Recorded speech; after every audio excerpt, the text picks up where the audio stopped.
Përshëndetje. Ka një moment në jetë ku çdo njeri mund të gabojë.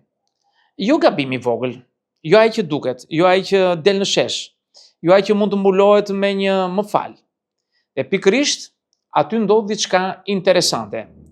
Njerëzit zhduken. Ata që dje qeshnin me ty, sot nuk të njohin fare. Ata që të quanin se je i yni, sot të shohin si problem. Dhe mbi të gjitha dalin moralistët. Askush nuk e do një gabim të huaj, sidomos kur gabimi është publik, sepse gabimi i tjetrit i jep turmës një privilegj të rrallë, të ndihet i pastër pa bërë asnjë përpjekje reale për të pastruar. Në psikologji kjo quhet iluzion i moralit të superioritetit. Iluzioni se jam më i mirë sepse dikush tjetër urrëzua. Kur gabon, nuk dënohesh vetëm për veprimin, dënohesh për faktin që u kape, sepse shumë prej tyre që të gjykojnë kanë bërë të njëjtën gjë ose diçka të ngjashme, vetëm se nuk u zbuluan. Dhe njeriu nuk e duron dot pasqyrën, prandaj e thyen atë. Moralistët e zhurmshëm zakonisht janë njerëzit me më shumë skelete në dollap, jo sepse janë më të këqinj se të tjerët, por sepse janë më të friksuar. Sa më shumë mëkate të fshehura, aq më fort nevoja për të dukur i pastër. Aq më i brisht identiteti moral, aq më agresiv gjykimi. Psikologjikisht, kjo ka një projekcion. Ajo që nuk e pranon dot tek vetja, janë gjë tjetrit. Gabimi yt bëhet skena ku ata luajnë pafajësinë e tyre. Dhe sa më shumë të sulmojnë gabimin tënd, aq më larg e mbajnë vëmendjen nga vetja. Kur gabon, njerëzit nuk largohen vetëm nga ty. Ata largohen nga frika se mos i infektohen. Gabimi yt bëhet një njollë sociale. Askush nuk do të shihet pranë një njeriu që tashmë u prish, sepse turma nuk duan njerëz, duan imazhe. Dhe imazhi yt tani i ka psuar çarje. Këtu ju në loj morali selektiv.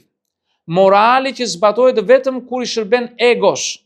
Të njëjtët njerëz që bëjnë sikur nuk shohin padrejtësi të mëdha, të njëjtët njerëz që bëjnë sikur nuk shohin padrejtësi të mëdha, bëjnë gjykatës të pamëshirshëm për gabimin tënd personal, sepse është më lehtë të gjykosh një individ se sa të përballesh me sistemin ose me veten.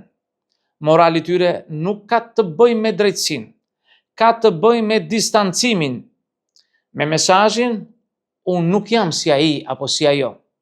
Dhe ky mesazh është shpëtim psikologjik për ta, sepse u jep ndjesinë e kontrollit në një botë ku të gjithë janë potencialisht fajtor. Një tjetër arsye pse na kthejnë kurrizin është frika nga përgjegjësia. Në momentin që qëndron pranë dikujt që ka gabuar, rrezikon se duhet të mendosh më thellë, të bësh dallime, të shohësh rrethanat, të pranosh se gabimet nuk janë më bardhëzi. Dhe kjo ndodh. Është shumë e lehtë të thuash ai e meriton dhe të ikësh. Moralistët e pamoralshëm janë zakonisht njerëz që nuk kanë bërë paqe me anën e tyre të errët. Ata jetojnë me një ndarje të brendshme, një vete publike të pastër dhe një vete private plot kontradikta. Kur shfaqet dikush që ekspozon dobësinë njerëzore hapur, kjo ndarje rrezikon të shembet. Prandaj reagojnë me agresivitet moral. Në thelb ata nuk po të gjykojnë ty, po mbrojnë narrativën e tyre, po mbrojnë iluzionin se janë më të mirë se sa janë realisht.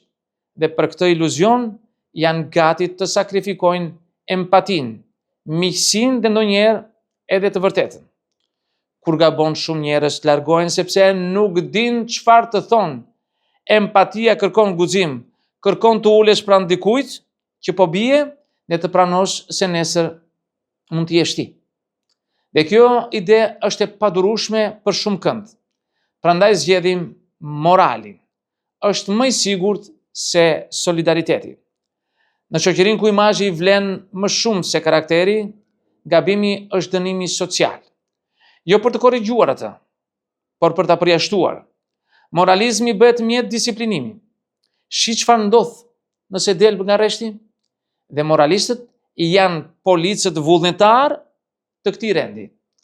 Ironia është se ata që bëjnë moral më fort janë shpesh ata që po të kishin pushtetin do të bënin të njëjtin gabim, ndoshta edhe më keq.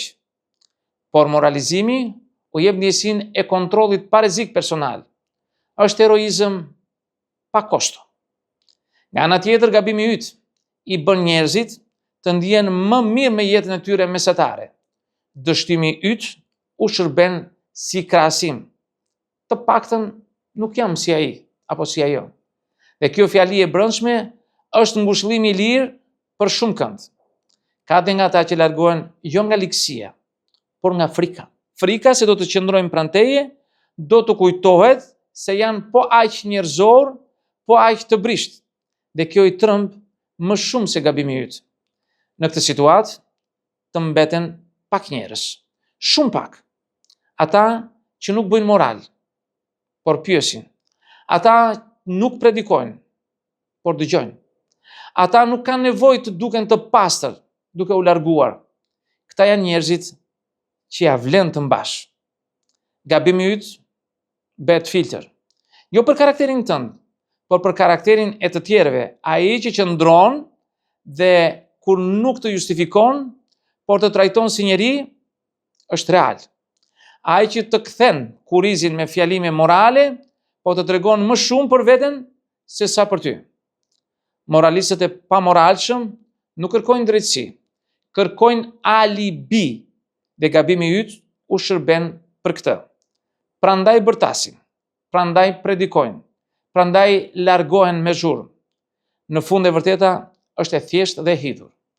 Nuk na kthejnë kurrizin sepse gabojmë. Na kthejnë kurrizin sepse gabimi ynë u prish iluzionin se janë më të mirë se ne.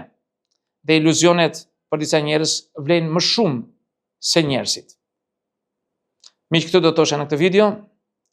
Unë ju falenderoj për vëmendjen, nëse dëshironi më të bëni komente tuaja, por mos harroni asnjëherë të bëni subscribe në kanalin tim për të marrë video tjetër pas here. E deri në videon tjetër, mirë takofshi.